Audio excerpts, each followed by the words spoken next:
Bonjour à tous, nous étudions aujourd'hui l'objet de travail conclusif, le Moyen-Orient, conflits régionaux et tentatives de paix. Voici la problématique, comment expliquer l'échec de multiples tentatives de paix au Moyen-Orient et notamment en Palestine. Posons tout d'abord un peu le cadre pour comprendre véritablement les enjeux stratégiques de cette région. Voyons donc tout d'abord que le Moyen-Orient est une région stratégique aux multiples enjeux. D'abord parce que c'est une région de multiples héritages. Le Proche et le Moyen-Orient concentrent les lieux saints les plus importants des trois grandes religions monothéistes, le judaïsme, le christianisme et l'islam. Jérusalem, par exemple, est une ville importante pour les trois religions.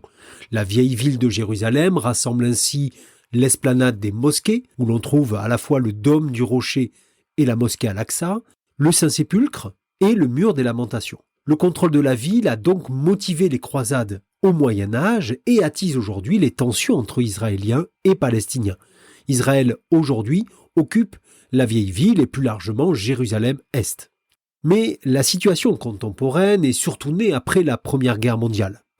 Durant la Première Guerre mondiale, la Grande-Bretagne reçoit mandat pour gérer ses territoires. En 1917, par la déclaration Balfour, le gouvernement britannique opte pour la création d'un État juif en Palestine. Mais en 1946, alors que les Britanniques rendent leur mandat à l'ONU, cette promesse ne s'est toujours pas réalisée. Vous noterez par ailleurs qu'il s'agit d'une région économique stratégique, d'abord parce que c'est une région pétrolifère. Les premiers gisements sont découverts en Iran et en Irak avant 1914 et deviennent un enjeu majeur pour les Britanniques dans le cadre d'une concurrence économique accrue des pays européens. Rapidement, les plus grandes compagnies pétrolières occidentales se partagent les concessions pétrolières du Moyen-Orient. Ainsi, les États-Unis deviennent la puissance dominante dans la région, ce qui va expliquer leur rôle dans les processus de paix successifs. Et puis, c'est aussi une région au cœur des échanges mondiaux.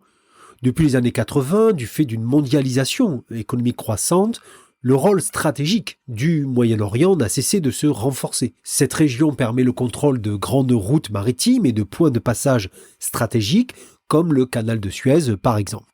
C'est tout cet environnement très large qu'il fallait rappeler ici et qui nous permet de comprendre aussi l'imbrication des enjeux dans les différents conflits que connaît le Moyen-Orient. Intéressons-nous maintenant au conflit au Proche-Orient, du conflit israélo-arabe au conflit israélo-palestinien, les tentatives de résolution de la création de l'État d'Israël à nos jours. Je l'ai rappelé tout à l'heure, pendant la Première Guerre mondiale, les Britanniques ont promis une partie de la Palestine aux Juifs tout en ménageant les Arabes. Durant l'entre-deux-guerres, une émigration juive se développe vers la Palestine en voyant dans le sionisme, c'est-à-dire dans cette doctrine politique qui est née au XIXe siècle et qui avait pour objectif de créer un État juif en Palestine, la solution à leurs souffrances. D'ailleurs, la découverte des camps d'extermination en 1945 provoque un puissant mouvement d'opinion en faveur des Juifs. L'émigration alors vers la Palestine s'accentue sous les protestations des Arabes. Incapables de résoudre le problème, les Anglais s'en remettent alors à l'ONU. En 1947, l'ONU vote un plan de partage de la Palestine en deux États, l'un juif et l'autre arabe. La ville de Jérusalem est alors internationalisée et placée sous le contrôle des Nations Unies.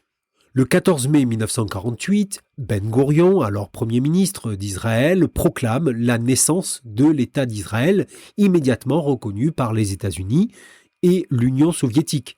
Mais le 15 mai, les armées de la Ligue arabe pénètrent en Palestine. Cette première guerre israélo-arabe, qui se déroule de mai 1948 à janvier 1949, est finalement favorable aux Israéliens grâce au matériel fourni notamment par les pays socialistes. Et lors des accords de cessez-le-feu, l'État israélien voit sa surface augmenter de 40% par rapport à celle qui est prévue par le partage de 1947. Mais ces accords de cessez-le-feu ne règlent pas le problème des Palestiniens qui quittent en grand nombre la Palestine pour les pays arabes avoisinants où ils sont cantonnés dans des camps d'accueil. À partir de ce moment-là, les conflits se multiplient entre Israël et les États arabes.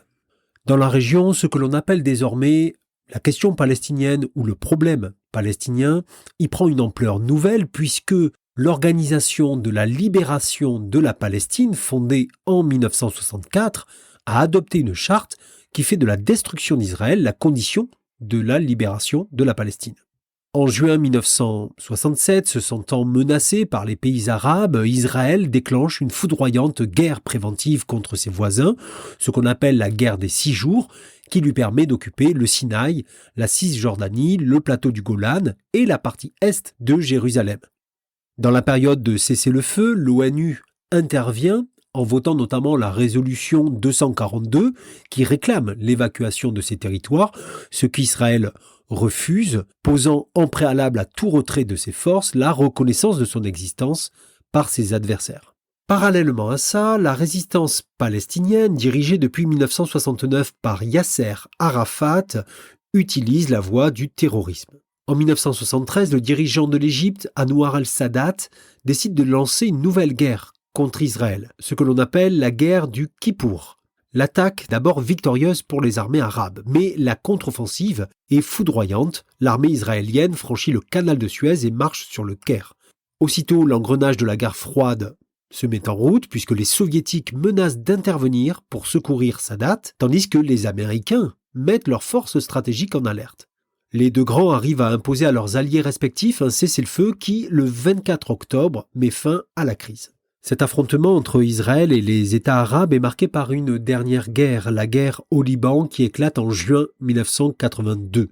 À partir des années 1980, le conflit israélo-arabe glisse vers un conflit israélo-palestinien, dont une des caractéristiques est d'ailleurs d'être un conflit asymétrique, c'est-à-dire marqué par le déséquilibre des forces en puissance. Premier temps, l'OLP, l'Organisation de libération de la Palestine, dirigée par Yasser Arafat, je vous l'ai dit, organise la lutte armée. Mais à partir de 1985, cette lutte est reprise par le Hamas, tandis que l'OLP va privilégier des négociations et privilégier la voie diplomatique pour aboutir à la création d'un État palestinien. À partir de 1987, a lieu la première intifada, qui se déroule de 1987 à 1993, ce qui signifie la guerre des pierres. Il ne s'agit plus d'un conflit interétatique, puisque l'armée israélienne, qu'on appelle Tsahal, est opposée à la population palestinienne ainsi qu'à des organisations politiques, l'OLP, le Hamas. Cette situation va favoriser l'accélération des négociations entre Israéliens et Palestiniens. Négociations d'ailleurs précipitées par la fin de la guerre froide. En effet, privé du soutien soviétique, l'OLP reconnaît implicitement en 1988 l'existence d'Israël, ce qui pousse les États-Unis à ouvrir le dialogue avec les Palestiniens. Ainsi, le 13 septembre 1993, Yasser Arafat et Yitzhak Rabin signent à Washington un accord de reconnaissance mutuelle et d'autonomie des territoires occupés. Cependant, l'hostilité des extrémistes des deux camps, le mouvement Hamas d'un côté, l'extrême droite israélienne de l'autre, rend le chemin de la paix au Proche-Orient très difficile. Ces accords, appelés les accords d'Oslo I, sont complétés par les accords d'Oslo II en 1995 qui instaurent une autorité palestinienne fonctionnant en quelque sorte comme un gouvernement autonome.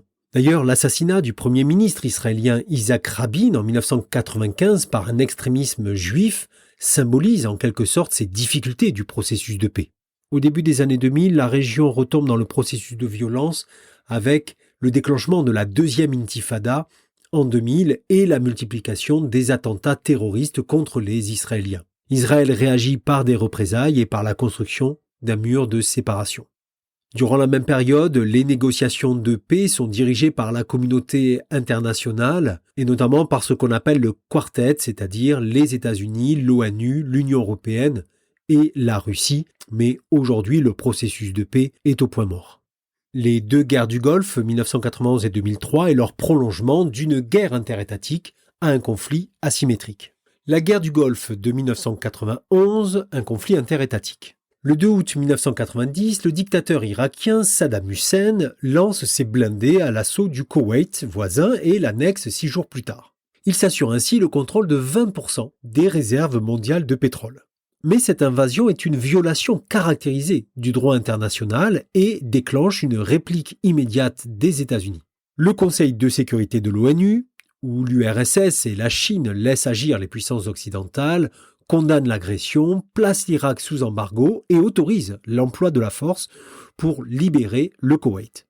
La coalition internationale, formée par 29 pays et dirigée par les États-Unis, mobilise 400 000 hommes dans la région. L'opération Tempête du désert est alors lancée en janvier 1991 et fin février, elle aboutit à la libération du Koweït et à la défaite de Saddam Hussein. Il doit ainsi payer des dommages de guerre, détruire sous contrôle de l'ONU ses équipements chimiques et nucléaires, et le pétrole irakien reste sous embargo. La deuxième guerre du Golfe, en 2003, et ses prolongements, un conflit asymétrique.